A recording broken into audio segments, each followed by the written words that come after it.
Today we answer the age-old question, should you have a rangefinder or should you have a watch? Let's get into it and let's get a mid-handicapper in here.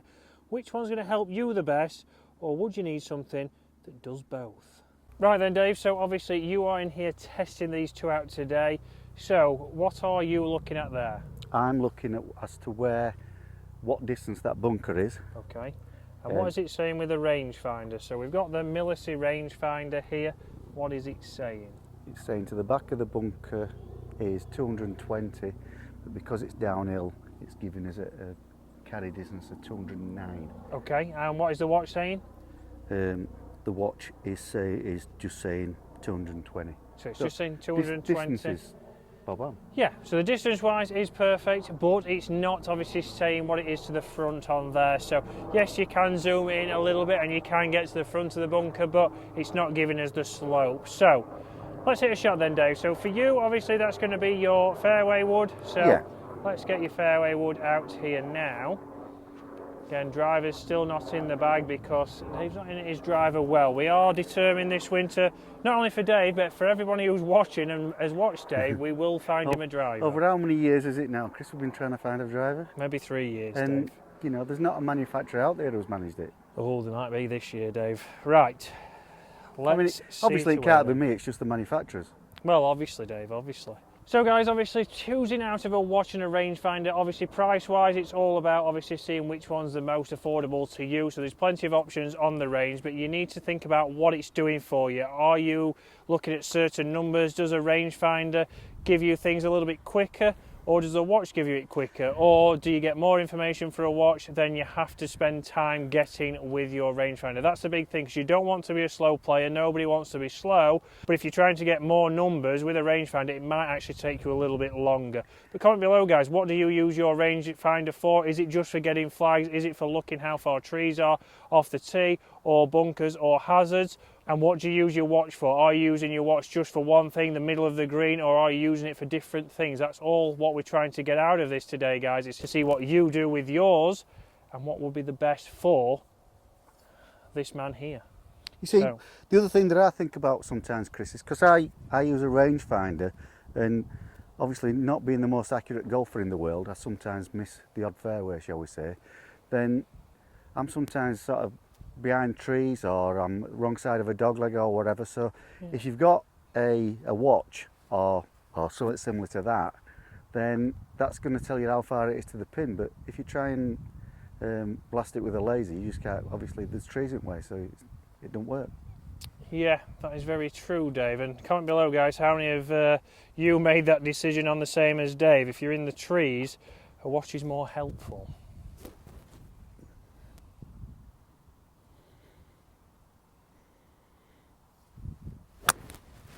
That is a good shot, Dave. Just right of the bunker. That should be the perfect club, just to be sure. And it has its pitch and running towards it. Let's get down there and see what we take from both of these options. So, perfect use of the rangefinder there and the watch to stay short of that bunker. So 20 yards short. In the summer again, that might have run up a little bit closer, but perfect. So, Dave, how far did the rangefinder give you, first of all? To the green now? To the flag. To the flag, it's telling me 143. So 143, is that to the middle of the green on the watch? That is to the middle of the green, yeah. Okay, that's the middle. So what does your rangefinder give you? Let's get the Millisy out and let's see how far that. So the watch is saying 143 to the middle. The rangefinder is saying... It's saying 142 to the middle, but with slope it's 147.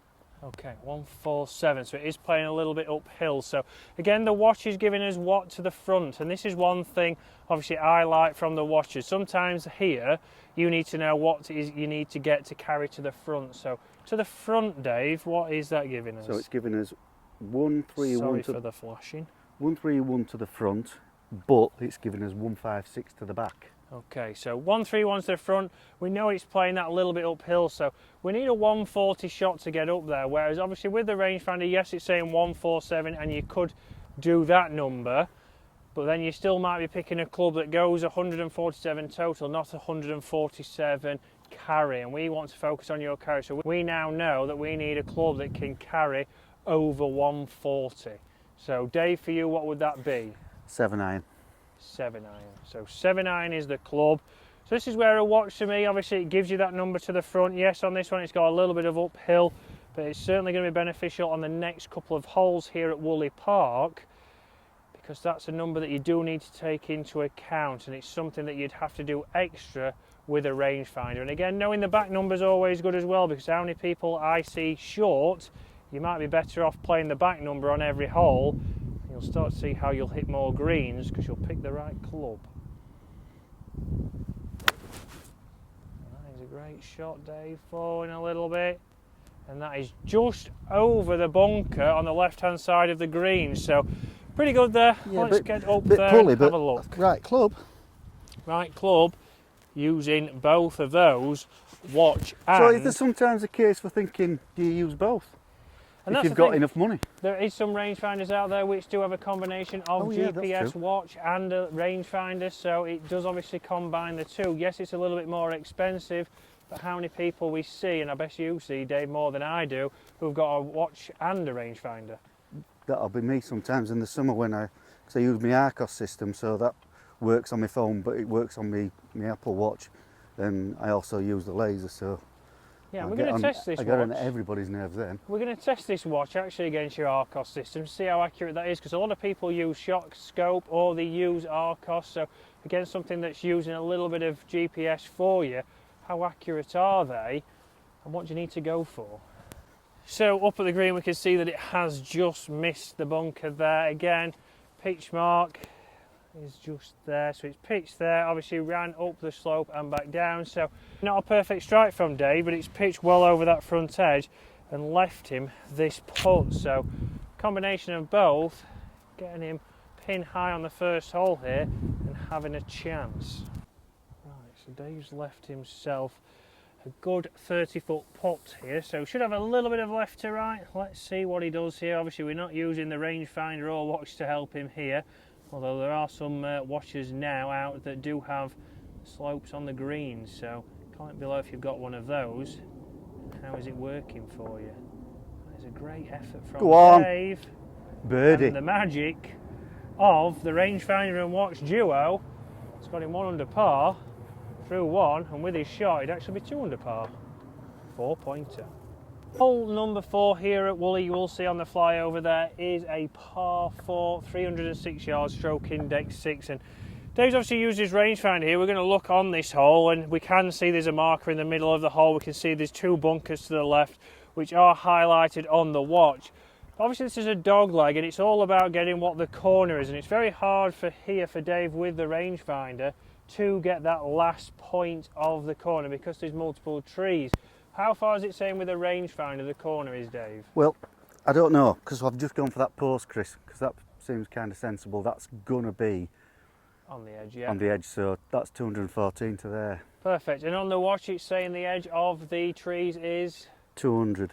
200, yeah, so not far off, but obviously if it didn't have that marker in, which not all golf courses do, you'd be very much in a bit of a predicament of how far is it to carry. And we know that you wouldn't be that lunatic who tries to carry the corner with your speed and the lack of a driver in the bag, Dave, but... You try it every time, Chris. I try it, just get past, Dave, with the 7-wood. Right, so you're going to go 7-wood here anyway, because that's what we've got in the bag here. So, yeah, which probably won't make it, but we'll give it a good go. No. I suppose if all I had in my bag at the moment was the rangefinder, I'd take a distance to that far bunker. Yeah, which on your watch is saying 200 yards, and then the shorter one is around about 180. So we're going to play away from that, play towards the marker, and if it turns over, we still should be short of that trap. So guys, it's all a little bit of course management in this video. Again, these kind of things, buying a rangefinder and buying a watch, could obviously help your course management and help you shave some shots off your scores quite easy by avoiding all the trouble on the golf course, which Dave is trying to do here with this 7-wood. That is a little bit left, it's a little bit of a pull. Will it be short of that trap? It's missed it, it's all right. We might be able to use all these things for our advantage, but if we still hit the ball towards them, the watchers and the rangefinders can't do much about that. Very true, Chris, very true. So Dave's played that to perfection. Just short of that, a little bit of a pull, but again, use that to his advantage. He's now set up this shot into the green here. So obviously wouldn't have got past that corner. So it's good that he didn't hug obviously the right hand side, but now we've got another bunker to go over. So we need to be able to make sure that we can either use our rangefinder or use the watch to see what carry we need again. And again, guys, if you're practicing this winter like Dave's going to be, then you need to know your carry numbers going into next season with all your clubs. Not just the total, but the carry to make sure we avoid the trouble. Right, so the watch is saying that the bunker is 116 to carry. What is the rangefinder saying to that lip? The same or similar? 110. 110. And then 112 with the slope. with the slope. Okay, so it's saying a little bit shorter, so interesting there. There's a 4-yard discrepancy there, so be interesting for us to test. Obviously, again, this golf buddy is coming in around about £250. Is it, Dave? I think so, yeah. And again, the Millisy, Dave, coming in, and it's on discount at the minute, so £179 on Amazon, so a very similar price. So yeah. Obviously a little bit of difference in the numbers that it's given us there, but what club have you gone here? So you need to carry 120. I've got a 9-iron, Chris, but I'm thinking that might not be enough, but obviously I ain't got as many clubs in as I normally would have, so I don't have an 8, so my next would be 7. Control 7, I think that's the club, David. I think you're right, mate. Again, there you're thinking about your carry number. Even if here where we go long, again, how many times I see people like exactly what Dave's done there. Hit that 9-iron, yes, you might not catch it perfect here out of the rough, straight in that bunker. And it's cold, it's a bit colder, there's a slight breeze into. You're starting to think, Dave. I'm glad you finally woke up. I'm trying to persuade myself. It's only 3 p.m. in the afternoon. But obviously there, we see a lot of people come short, and this is where use your rangefinder and then just think, you know what, that back number is not a bad place to be. That's a little bit left. Once I'm at it anyway, it's got fading back. Should catch the left-hand side, yeah, left front of the green. Not terrible, but that's a very valid point here. And again, one big thing Lee Westwood always said, make sure you carry that front number, because it's very rare that you find bunkers at the back of the green. Often the trouble's at the front. If you go a little bit long here, even if it's back of the green, we've got the putter out. We're having a chance at a putt. We're trying to get out there, limit our scores. We're not giving ourselves another tough shot from a bunker or from the rough short of the green. So pretty much pin high there, obviously avoided that trouble there. So we could see that bunker there on the right. You couldn't see, but you can see it from a watch. So it's one of those things, if you say, oh, it's all right of the flag, because you can't see that bunker because it's a little bit lower, that's where the watch is going to help you. You can see where the trouble is that you might not see with your eyes and with a rangefinder. So Dave's going to try and get up and down here. Obviously, we're already got a 4-pointer on the first with a birdie with a shot. So anything here, just getting out of here with a par would be good. It'd still be under par, and then we're going to finish on a par 3, because everybody overlooks that. They just go, okay, it says 176 yards on there. It can't be far off that, but we'll certainly see that it can be, and that's where we need to use this to our advantage. So, putting off the fringe here.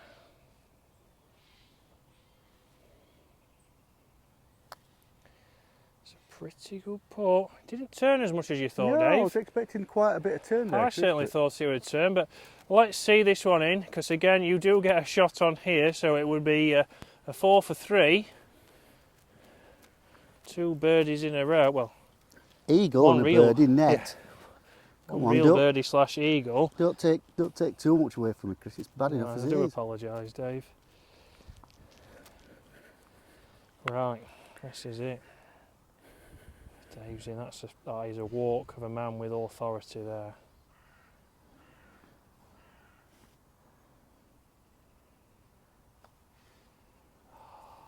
And the man has bottled it. Disaster.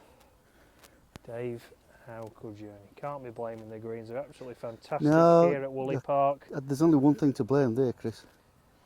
Or 2 things, should I say. Guess, is it the putter now? No, it was the reed and the bloke who were at the wrong end of the wand.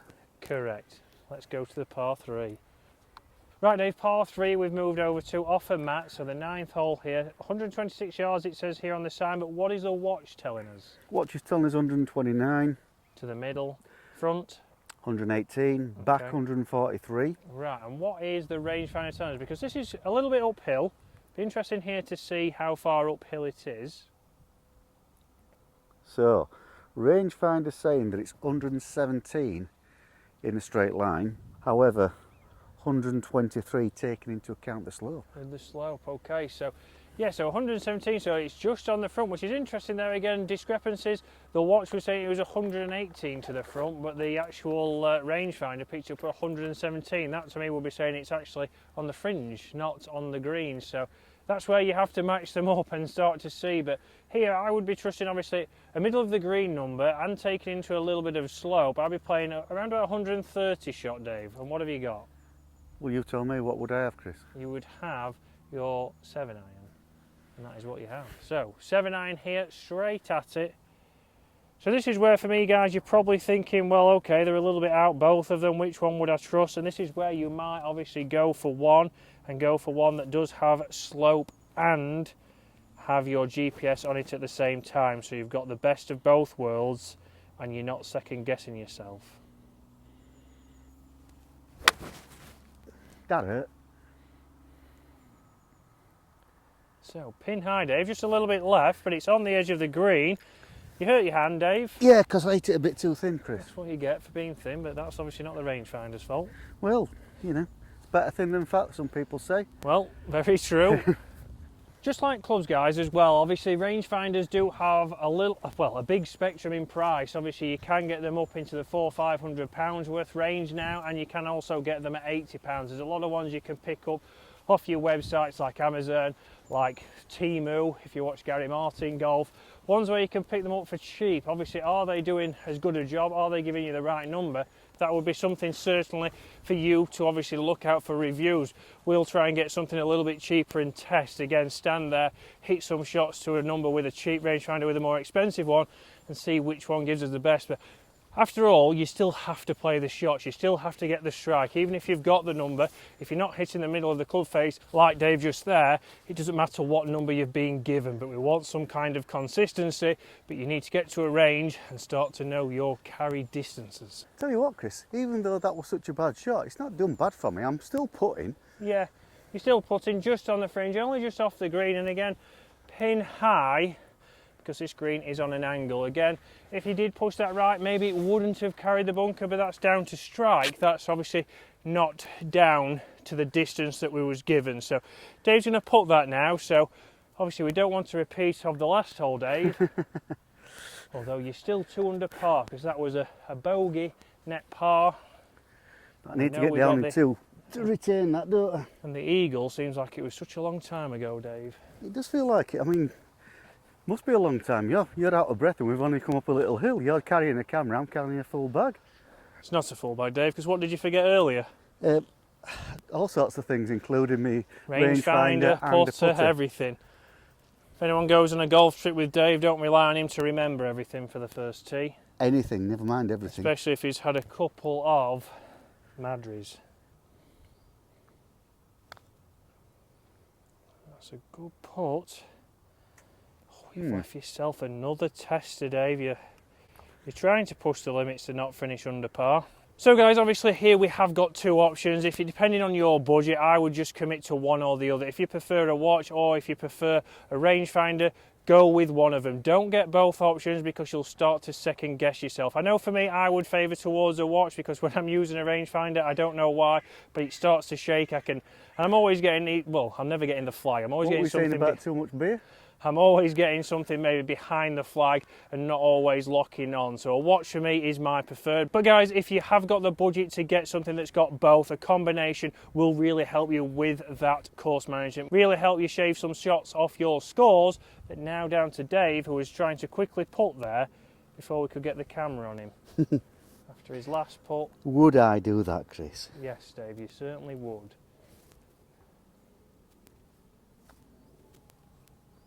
And there you go, Dave.